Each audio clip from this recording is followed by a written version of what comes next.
Alors, je vous propose, pour agrémenter votre soirée un peu plus, une petite madame qui va nous faire un petit conte. Ah oui, nous avons ça.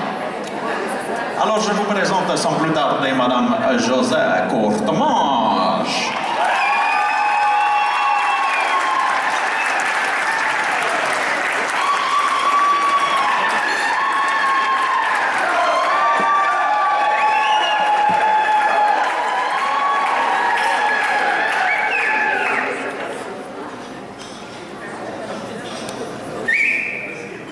C'est une belle jeune femme qui marche sur le trottoir. Et puis elle entend un chant. Un chant unique, jamais entendu. Elle se tourne, elle regarde, il y a une vitrine à côté d'elle. Et dans la vitrine du magasin, il y a un perroquet.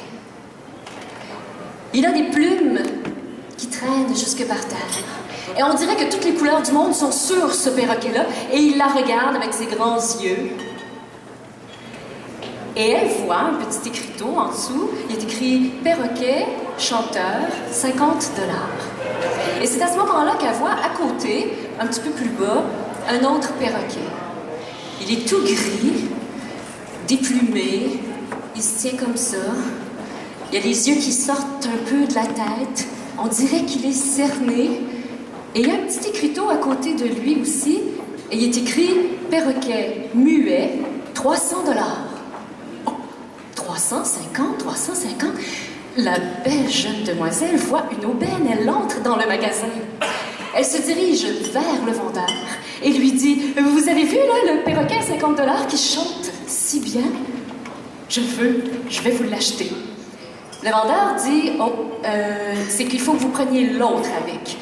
Ils vont ensemble. » « Ah, mais pourquoi je paierais 300 $ pour un petit perroquet gris, tout laid, puis qui chante pas, il est muet? » Le vendeur lui dit très calmement « Madame, fiez-vous pas aux apparences, parce que le perroquet que vous trouvez laid, c'est lui le compositeur. »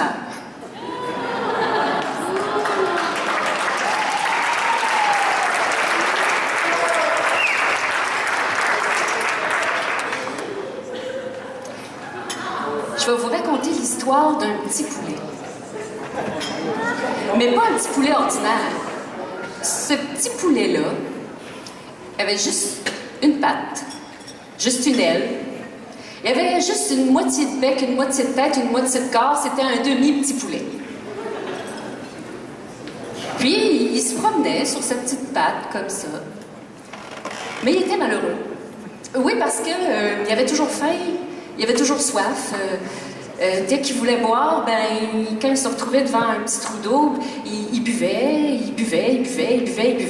toute l'eau, puis elle ressortait toute par sa moitié d'estomac.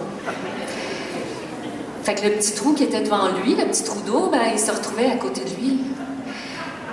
Pour un trou d'eau, c'est quand même pas beaucoup de conséquences, mais s'il se retrouve devant un lac, puis qu'il a très soif, il se penche, il boit l'eau, il boit toute l'eau du lac. Puis le lac qui était devant lui, il se retrouve à côté. Là, les gens qui habitaient autour du lac, eux autres, ils n'aimaient pas ça, alors ils ont chassé le petit poulet. Ça, c'est quand il avait soif. Quand il avait faim, lui, il aimait ça manger des grains.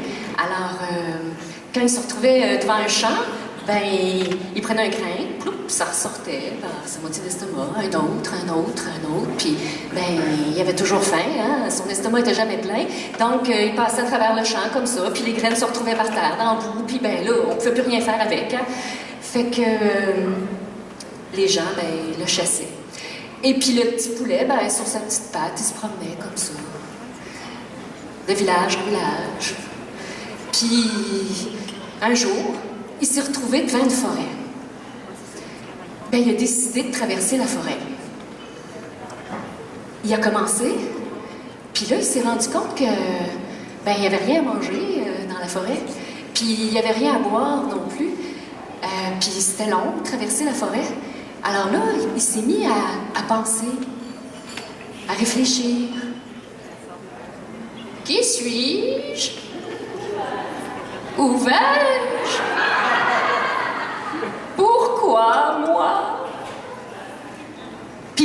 ben, il a fait son chemin dans la forêt, puis il s'est retrouvé de l'autre côté. Puis de l'autre côté de la forêt, il y avait un grand champ de maïs. C'était ses grains préférés. Puis là, ben, il a voulu résister, mais il n'a pas été capable, ça a été plus fort que lui, alors il s'est mis à manger tous les grains. Jusqu'à ce qu'il arrive au milieu du champ. Au milieu du champ, là, devant lui, il a vu un autre demi-petit poulet. Pareil comme lui. Ils étaient toutes les deux sur leurs petites pattes comme ça. Avec leur œil, ils se regardaient.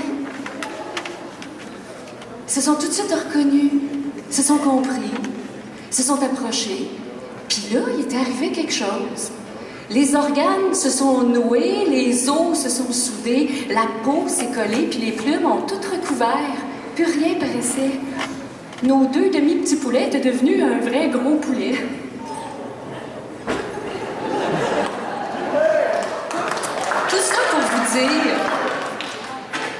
Tout ça pour vous dire que dans la vie, c'est pas tellement ce qu'on mange ou ce qu'on boit qui nous nourrit, mais c'est les rencontres qu'on fait.